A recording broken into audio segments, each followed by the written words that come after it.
Greetings, citizens. Your journey is about to begin. The story I choose for you today is called Wolf and the Seven Little Kids. Please find a position which make you feel comfortable. Relax yourself.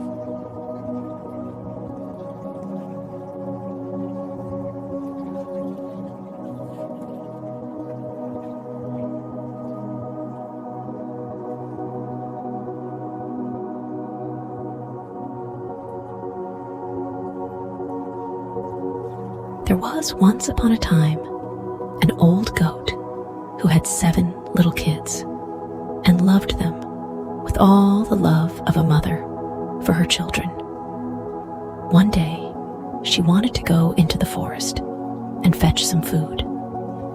So she called all 7 to her and said, "Dear children, I have to go into the forest. Be on your guard against the wolf."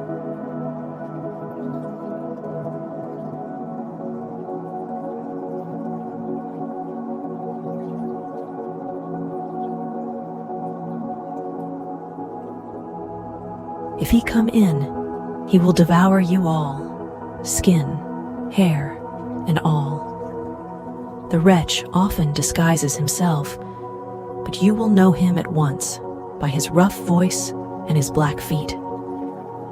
The kids said, "Dear mother, we will take good care of ourselves. You may go away without any anxiety." Then the old one bleated and went on her way with an easy mind.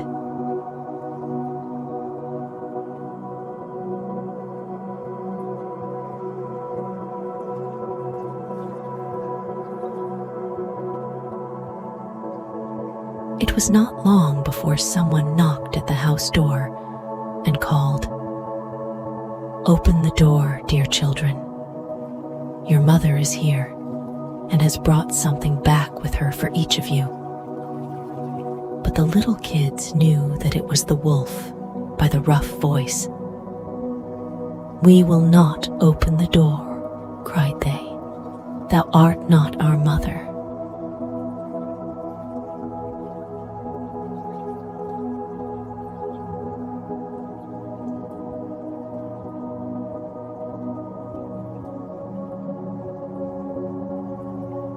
She has a soft, pleasant voice, but thy voice is rough. Thou art the wolf. Then the wolf went away to a shopkeeper and bought himself a great lump of chalk, ate this, and made his voice soft with it. He came back, knocked at the door of the house, and cried,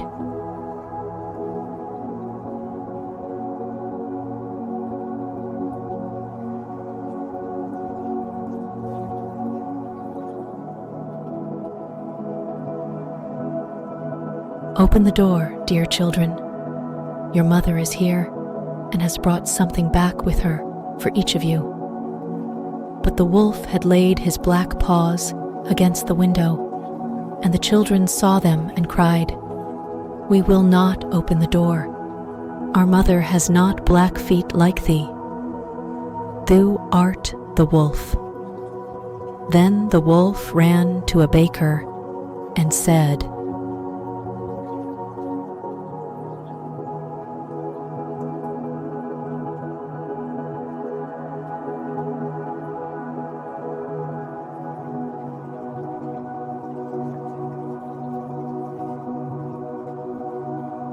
"I have hurt my feet. Rub some dough over them for me." And when the baker had rubbed his feet over, he ran to the miller and said, "Strew some white meal over my feet for me." The miller thought to himself, "The wolf wants to deceive someone," and refused. But the wolf said, "If thou wilt not do it, I will devour thee."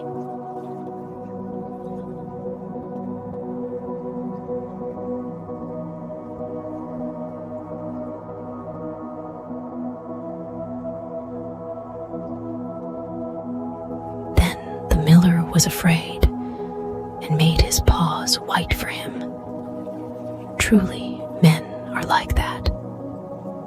So now the wretch went for the third time to the house door, knocked at it, and said, "Open the door for me, children.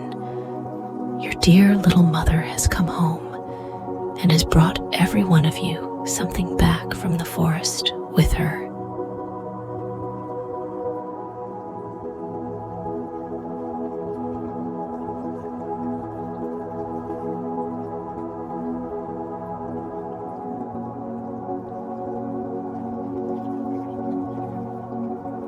The little kids cried, "First show us thy paws, that we may know if thou art our dear little mother."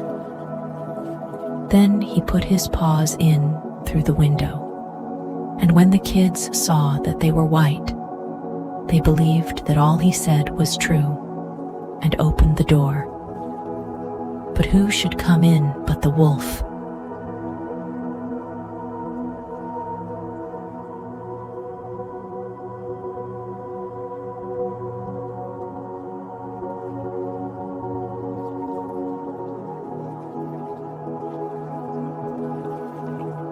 They were terrified and wanted to hide themselves. One sprang under the table, the second into the bed, the third into the stove, the fourth into the kitchen, the fifth into the cupboard, the sixth under the washing bowl, and the seventh into the clock case. But the wolf found them all and used no great ceremony.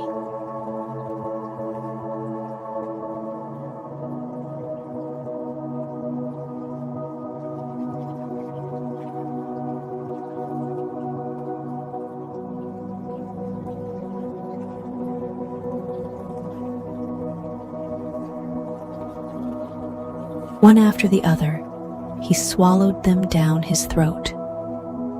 The youngest, who was in the clock case, was the only one he did not find.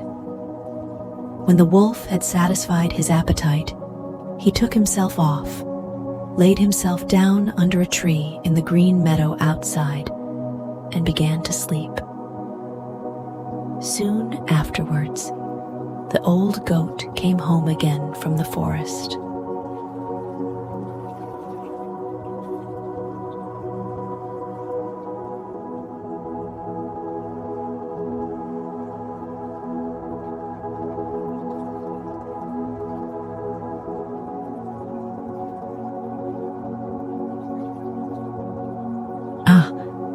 What a sight she saw there. The house door stood wide open. The table, chairs, and benches were thrown down. The washing bowl lay broken to pieces, and the quilts and pillows were pulled off the bed. She sought her children, but they were nowhere to be found. She called them one after another by name, but no one answered.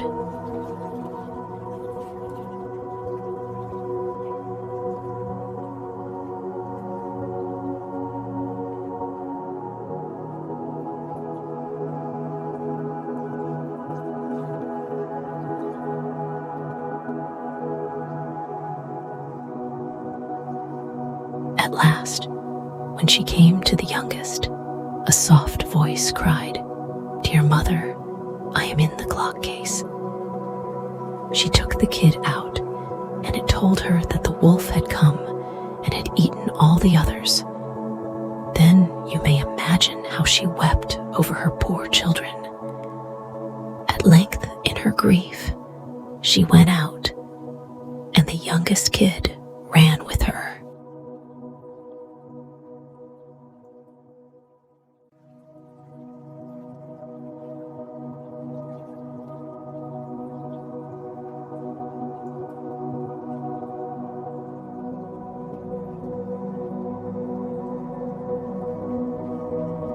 When they came to the meadow, there lay the wolf by the tree and snored so loud that the branches shook. She looked at him on every side, and saw that something was moving and struggling in his gorged belly. "Ah, heavens," said she, "is it possible that my poor children, whom he has swallowed down for his supper, can be still alive?"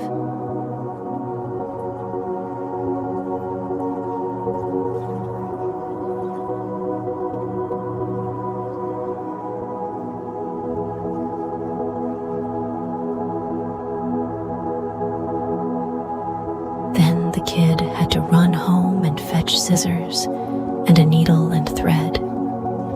And the goat cut open the monster's stomach, and hardly had she make one cut than one little kid thrust its head out.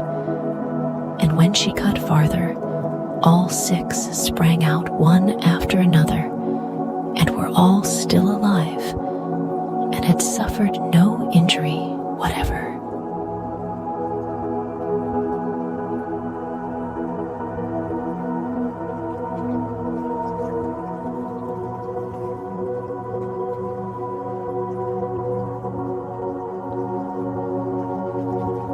For in his greediness, the monster had swallowed them down whole.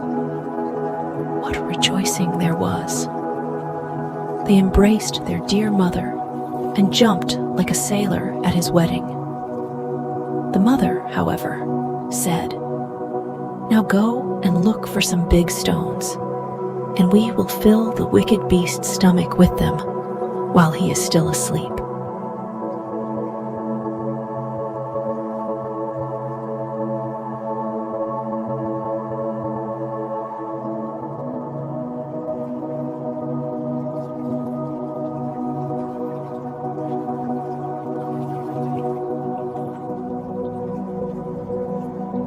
Then the 7 kids dragged the stones thither with all speed, and put as many of them into his stomach as they could get in.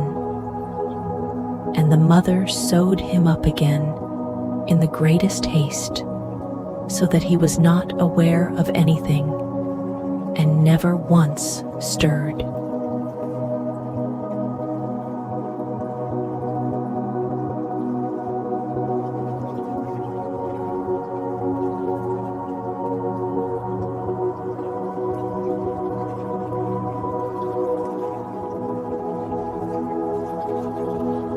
When the wolf at length had had his sleep out, he got on his legs, and as the stones in his stomach made him very thirsty, he wanted to go to a well to drink. But when he began to walk and move about, the stones in his stomach knocked against each other and rattled. Then cried he,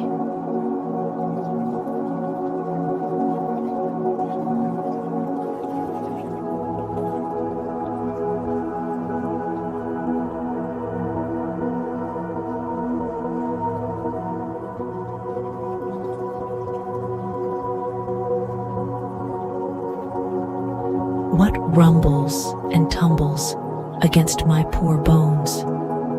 I thought it was 6 kids, but it's naught but big stones." And when he got to the well and stooped over the water and was just about to drink, the heavy stones made him fall in, and there was no help, but he had to drown miserably.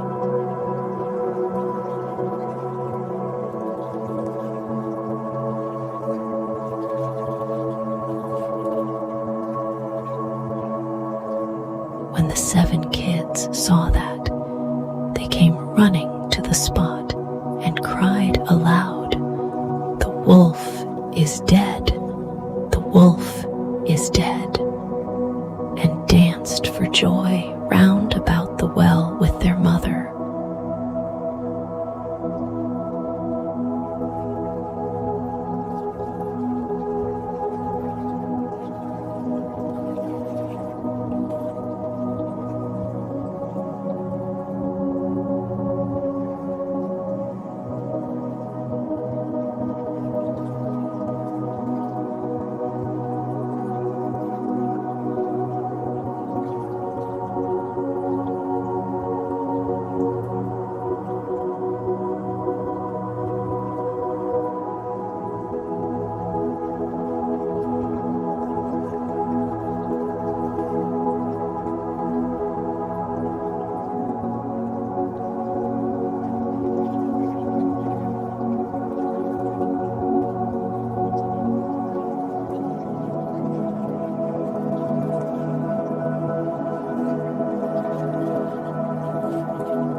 Good night, citizens. Have a nice dream.